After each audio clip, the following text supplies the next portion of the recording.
Mobile ઉપરનું નિયંત્રણ એ અતિ આવશ્યક છે, અને તો જ તમારી ભક્તિ સાકાર થઈ શકશે. ડિસ્ટ્રેક્શન મોબાઈલમાં ખૂબ છે, અને મોબાઈલનું અટ્રેક્શન એનું પણ એક વ્યસન છે. બીજા બધા વ્યસનોના સાથે મોબાઈલ પણ એક વ્યસન છે.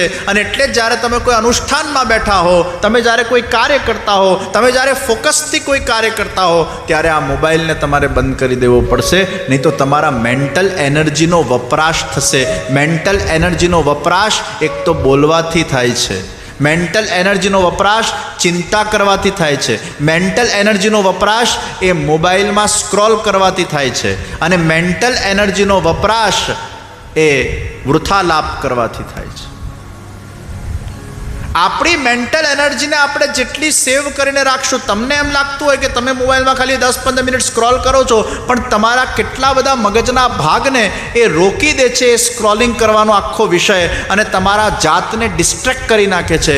એટલે મેન્ટલ એનર્જીને એક જગ્યાએ ફોકસ કરવા માટે સવારે ઉઠતા સાથે મોબાઈલ બંધ રાખવો જોઈએ. મોબાઈલને બધું આપણું સેવાક્રમ પતી જાય, બધા કાર્યો આપણા પતે પછી જ એને શરૂ કરાય, નહીં તો એમાં બહુ મોટી બાધા ઉત્પન્ન થશે અને માઇન્ડ તમારું એકાગ્ર ન થઈ શકે. તો ભાગવતકાર કહે છે, એકેન મનસા, કોન્સન્ટ્રેશન સાથે, એકાગ્ર ચિત્તથી ભગવાનની ભક્તિ કરવી.